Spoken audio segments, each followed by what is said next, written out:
ایک دفعہ کا ذکر ہے کہ ایک بادشاہ اپنی ملکیت یعنی اپنی ملک کی سیر کو نکلا۔ وہ اپنی رعایا کی خبر لینا چاہتا تھا۔ دورے کے دوران اس کی نظر ایک ملنگ پر پڑی جو راستے میں بیٹھا تھا اور ایک دری اور ایک پرچ کے علاوہ اس کے پاس کچھ بھی نہ تھا۔ بادشاہ نے مزید نوٹ کیا کہ اس پرچ میں بھی چند چھولے پڑے تھے، پر وہ ملنگ مسکرا رہا تھا۔ ملنگ کی مسکراہٹ میں اتنا شدید اطمینان اور سکون ظاہر ہو رہا تھا کہ بادشاہ حیران رہ گیا۔ خیر وہ آگے بڑھ گیا۔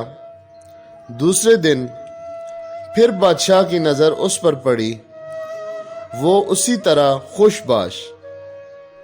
بادشاہ کی پالکی پھر بھی آگے بڑھ گئی۔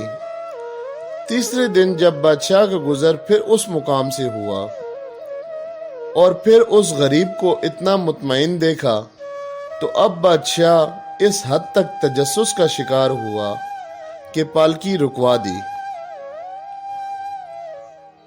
اور نیچے اتر کر اس درویش کے پاس چلا گیا۔ اسے بتایا کہ میں ملک کا بادشاہ ہوں اور 3 دن سے تیری مسکراہٹ اور مفلسی کا یکجاں ہونا مجھے ہرگز ہضم نہیں ہو رہا۔ آخر ایسا کیا ہے تمہارے پاس جو تمہیں خوشی دیتا ہے؟ میرے پاس پورے ملک میں سب سے زیادہ دولت ہے، مگر میں پرسکون نہیں ہوں۔ کیا تمہارے پاس پوشیدہ دولت ہے؟ درویش نے نفی میں سر ہلایا۔ بادشاہ نے پوچھا کہ پھر کیا تمہارا خاندان ہے یا گھر والے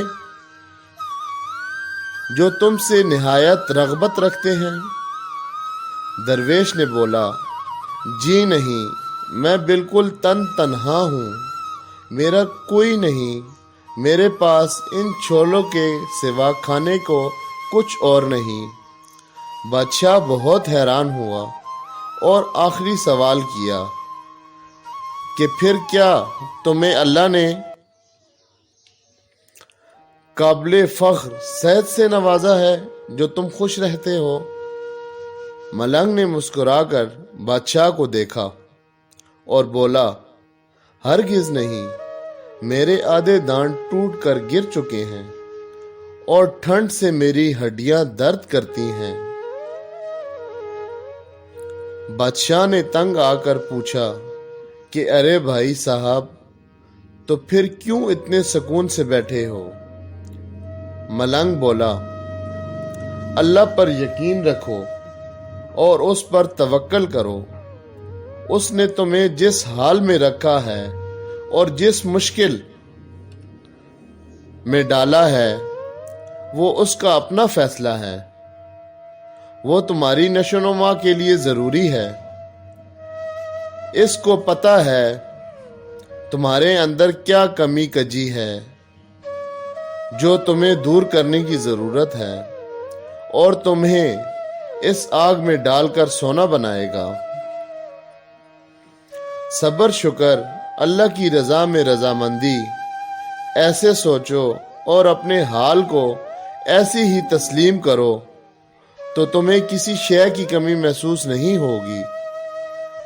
رزق اس نے دینا ہے، وہ دے گا۔ مجھے روز کے چھولے مل جاتے ہیں۔